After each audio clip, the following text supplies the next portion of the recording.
Movie की शुरुआत होती है और हमें सीएन नाम के एक लड़के को भागते हुए दिखाया जाता है। पुलिस इसका पीछा कर रही थी पर इसकी बाइक एक स्विमिंग पूल में गिर जाती है और ये पकड़ा जाता है। यहाँ हमें हैंक को देखते हैं जो सीएन के स्टेप फादर थे। पुलिस ने इसे कॉल करके बुलाया था। यहाँ एक पुलिस अफसर उसे बताता है कि सीएन सैटेलाइट टावर में घुस गया था। पुलिस अफसर हैंक का अच्छा दोस्त था, इसलिए वो उसे वार्निंग देकर छोड़ देता है। सीएन हैंक को बिल्कुल भी पसंद नहीं करता था। अब ये घर पहुँचते हैं जहाँ इसकी माँ इसे काफी डांटती है, इसलिए ये अपने रूम में चला जाता है। यहाँ इसे एक कोड मिला था जिसे वो क्रैक करना चाहता था, पर हैंक भी वहाँ आता है और उससे बात करने की कोशिश करता है। उसे वहाँ एक पेज दिखता है जिसमें कोड लिखा था। इसे मोर्स कोड कहते हैं। हैंक नेवी में था, इसलिए उसे इस कोड की जानकारी थी। सीएन बताता है कि कुछ दिन पहले मुझे किसी ने रेडियो सिग्नल भेजे थे, पर मैं सारे सिग्नल रिसीव नहीं कर पाया क्योंकि मेरा सिग्नल टावर पावरफुल नहीं है, इसीलिए वो सैटेलाइट टावर में घुस गया था। यहाँ हैंक उसे कोड क्रैक करने में मदद करता है जो कि एक आइलैंड के बारे में था। सीएन बताता है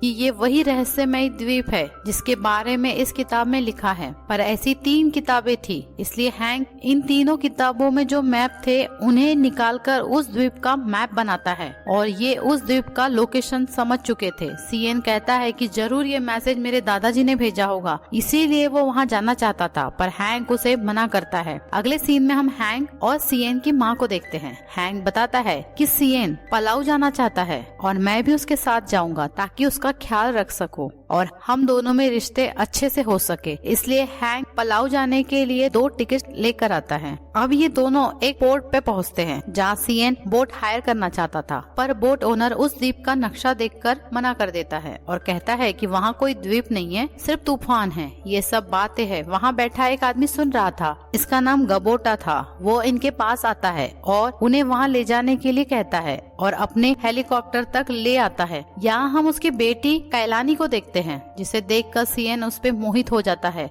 वो उसे बताता है कि हमें इस रहस्यमय द्वीप में जाना है, पर वो कहती है कि वहाँ कोई द्वीप नहीं है, पर उसके पापा के कहने पर वो $2000 में किराया फिक्स करती है। अब ये सब वहाँ से निकलते हैं, पर आगे में एक काफी बड़ा तूफान होता है जहाँ से इन्हें बच के निकलना होता है। सीएन कहता है कि किताब में लिखा है कि द्वीप तक पहुँचने के लिए हमें तूफान के अंदर जाना ही पड़ेगा। कैलानी इसके लिए मना करती है क्योंकि ये लोग मर भी सकते थे। गबोटा हेलीकॉप्टर को तूफान से बाहर निकालने की कोशिश करता है, पर सिस्टम काम नहीं कर रहा था। तूफान की वजह से हेलीकॉप्टर के परखच्चे निकलना शुरू हो जाते हैं और वह टूटने लगता है। हेलीकॉप्टर काफी तेजी से नीचे जाता है। इन्हें लगता है कि ये सब मर जाएंगे। अगले सीन में हम हैंक को देखते हैं जो सीएन को उठा रहा था। ये एक द्वीप था। ये चारों बज गए थे। अब सबको विश्वास हो चुका था कि यहाँ द्वीप है। हेलीकॉप्टर क्रैश के बाद जो सामान बच गया था ये उसे कलेक्ट करते हैं। तभी सीएन को वहाँ एक रास्ता दिखता है। ये सब उस रास्ते से होते हुए दूसरी तरफ पहुँचते हैं।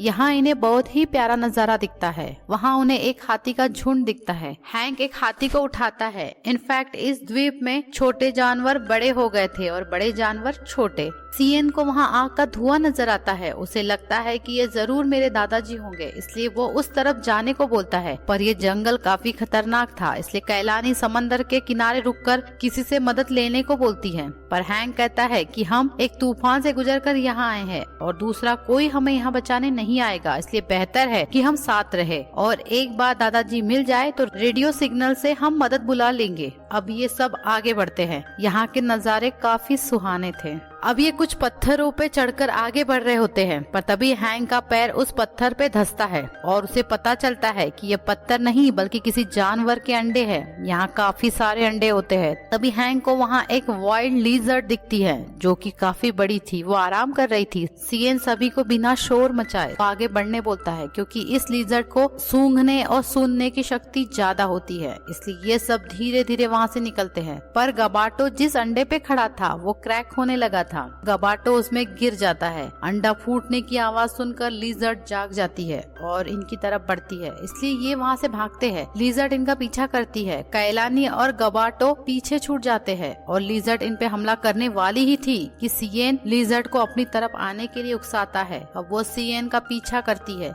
एक पल ऐसा आता है कि सीएन उसका शिकार होने वाला था, पर वो बच जाता है और जोर से भागता है। अब ये चारों एक जगह मिल जाते हैं, पर लिजर्ड इन तक पहुंच चुकी थी। हैंक उसे दूर भगाने के लिए फायर स्टिक यूज करता है, पर वो फायर स्टिक को खा जाती है। अब वो उसे पंच मारता है, जिसका उस पर कोई असर नहीं होता। अब इन्हें लगता है कि ये सब मरने वाले हैं। तभी लिजर्ड पे ऊंट से हमला होता है और वो नीचे गिर जाती है। अब हम यहाँ सीएन के दादाजी को देखते हैं, जिन्होंने यहाँ जंगली जानवर के लिए ट्रैप लगाया था। उन्हें देखकर सीएन काफी खुश होता है। यहाँ ये लोग एक दूसरे को इंट्रोड्यूस करते हैं और वहाँ से निकलते हैं। दादाजी उन्हें एक जगह लेकर जाते हैं, जो कि इनका घर था। यहाँ रोशनी के लिए उन्होंने लाइट वर्म का इस्तेमाल किया था। दादाजी बताते हैं कि जिस नाव से मैं यहाँ आया था, उसी के पार्ट से ये घर बनाया है। कैलानी पूछती है, यहाँ से निकलने में हमें कितना टाइम लगेगा? दादाजी बताते हैं कि 2 हफ्ते। अब ये सब आराम करते हैं। सुबह होती है और दादाजी इन्हें एक बहुत ही प्यारी जगह ले जा रहे होते हैं। ये एक बहुत बड़ा शहर था। ये अटलांटिस शहर हुआ करता था, पर यह द्वीप कुछ समय बाद समंदर में डूब गया था। हैंक को यहाँ कुछ अजीब लगता है। वहाँ जमीन की दरारों में पानी होता है। ऐसा हर जगह होता है, इसलिए वो बोलता है कि हमारे पास सिर्फ 2 या 3 दिन हैं। बाद में ये द्वीप डूब जाएगा,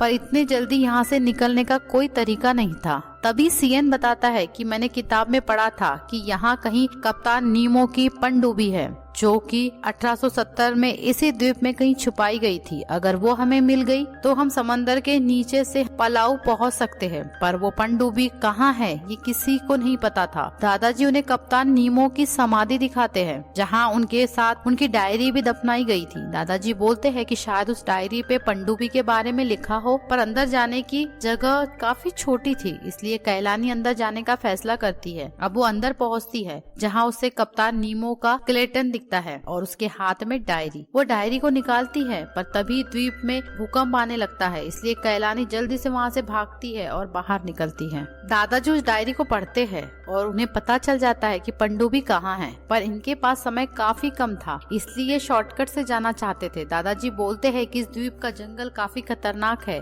अब ये सब वहाँ से निकलते हैं और आगे बढ़ते हैं। चलते चलते इन्हें काफी देर हो चुकी थी। द्वीप के नीचे की जमीन खिसकने लगी थी। तभी ज्वालामुखी से सोना निकलते हुए दिखता है। सीएन वहाँ जाना चाहता था, पर इनके पास समय काफी कम था, इसलिए ये आगे बढ़ते हैं। पर अब इनके सामने एक परेशानी थी। पनडुब्बी तक पहुँचने के लिए इन्हें एक पहाड़ी को क्रॉस करना था, जो कि काफी मुश्किल था। पर दादाजी के पास इसका भी उपाय था। वो एक मधुमक्खी का सहारा लेते हैं। बाकी लोग भी मधुमक्खी पे सवार हो जाते हैं। अब ये उस पहाड़ को क्रॉस करते हुए आगे बढ़ते हैं। मधुमक्खी की सवारी इन सबके लिए एक अनोखा एक्सपीरियंस था। तभी कुछ चिड़िया इन पे हमला करती है, क्योंकि ये चिड़िया मधुमक्खियों को खाती थी। इनसे बचते हुए ये आगे बढ़ते हैं, पर चिड़िया अब भी इनका पीछा कर रही थी। ये उनसे बचने के लिए जंगल के अंदर से जाते हैं और एक जगह चालाकी से दोनों चिड़ियों को आपस में टकरा देते हैं, जिससे वो बच जाते हैं। पर एक चिड़िया अब भी सीएन का पीछा कर रही थी। सीएन उससे बचने के लिए मधुमक्खी को ऊपर की तरफ ले जाता है, पर तभी चिड़िया का धक्का लगता है और कैलानी नीचे गिरने लगती है, पर सीएन आकर उसे बचा लेता है। ये देखकर कैलानी भी अब उससे प्यार करने लगी थी, पर चिड़िया अब भी इनके पीछे थी, इसलिए सीएन कैलानी को नीचे उतारता है और मधुमक्खी को आगे ले जाता है। उसका प्लान था कि वो चिड़िया को स्पाइडर के जाल में फंसा दे। चिड़िया जाल में फंस जाती है, पर तभी पेड़ की टहनी उसे लगती है और वो नीचे गिर जाता है। बाकी लोग भी उसके पास पहुंचते हैं। सीएन के पैर में चोट आ चुकी थी, इसीलिए हैंक उसे वहां से उठाकर ले जाता है। अब ये एक जगह रुकते हैं, जहाँ हैंक उसके पैर का इलाज करता है। हैंक यहाँ सबको गाना सुनाता है, जिससे सब लोग खुश होते हैं। सुबह होती है, सीएन की नींद खुलती है। वो देखता है द्वीप पे पानी बढ़ रहा था। ये देखकर हैंक बताता है कि जिस तेजी से पानी बढ़ रहा है, उस हिसाब से हमारे पास कुछ घंटे ही बचे हैं। यहाँ कैलानी के पापा नहीं होते हैं, इसलिए उसे ढूंढने जाना चाहती थी। इसीलिए वो उसे ढूंढने जाना चाहती थी।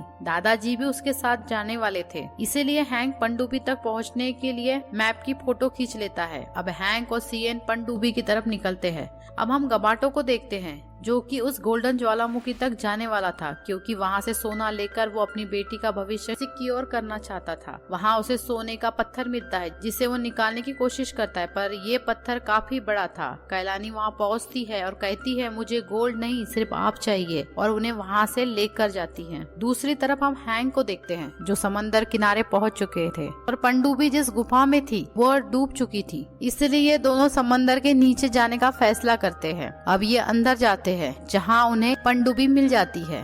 वह उसका दरवाजा खोलने की कोशिश करते हैं, पर तभी एक इलेक्ट्रिक फिश इन पे हमला करती है, पर ये जल्दी से दरवाजा खोलकर अंदर जाते हैं। दूसरी तरफ हम दादाजी को देखते हैं, जो मैप के थ्रू पनडुब्बी तक पहुंचना चाहते थे, पर कंपास काम नहीं कर रहा था, इसलिए वो कंफ्यूज हो रहे थे कि जाना कहाँ है। दादाजी बोलते हैं कि स्पाइडर दक्षिण की तरफ जाल बुनती है। तभी कैलानी को एक काफी बड़ी मकड़ी और जाल दिखाई देता है, इसलिए वो उसके अपोजिट साइड में जाते हैं। दूसरी तरफ हम हैंक को देखते हैं, जो पनडुब्बी को चालू करने की कोशिश कर रहा था। वह स्टार्ट होती है पर जल्दी ही ऑफ हो जाती है, क्योंकि इंजन डेड हो चुका था। इसीलिए वो बैटरी के पास जाते हैं। इंजन को चालू करने के लिए बैटरी को चार्ज करना जरूरी था, इसलिए हैंक इलेक्ट्रिक फिश की मदद लेना चाहता था, क्योंकि फिश इतना पावर जनरेट करती थी जिससे बैटरी चार्ज हो जाए। इसलिए हैंक बैटरी को एक रॉड से कनेक्ट करता है और पनडुब्बी के ऊपर इलेक्ट्रिक फिश का वेट करता है, और जैसे ही वो आती है हैंक उसे रॉड फेंक के मारता है, जो उसे लग जाता है, जिससे बैटरी को बूस्ट मिलता है और सिस्टम ऑन हो जाता है। दूसरी तरफ हम दादाजी, कैलानी और उसके पापा को देखते हैं। यहाँ द्वीप पूरी तरीके से डूब रहा था, इसीलिए ये सब समंदर में छलांग लगा देते हैं। हैंक भी पनडुब्बी को ऊपर ला चुका था। वो जल्दी से सबको अंदर लेता है और वहाँ से निकलता है, पर खतरा अभी टला नहीं था। द्वीप के टूटने से समंदर के अंदर भूकंप आ चुका था और सामने आने वाले पत्थरों को फोड़कर आगे बढ़ने के लिए उसे मिसाइल लॉन्च करना था। इसीलिए वो गबाटो को पनडुब्बी चलाने बोलता है और पीछे जाकर मिसाइल को लॉन्च करता है। इनकी पनडुब्बी एक काफी बड़े पत्थर से टकराने वाली ही थी कि हैंक इशारा करता है और सीएन बटन दबा देता है, जिससे मिसाइल से पत्थर टूट जाता है और ये आगे बढ़ते हैं। अब ये उस जगह से निकलते हैं। सभी लोग काफी खुश थे। अब इस घटना को 6 महीने बीत चुके थे।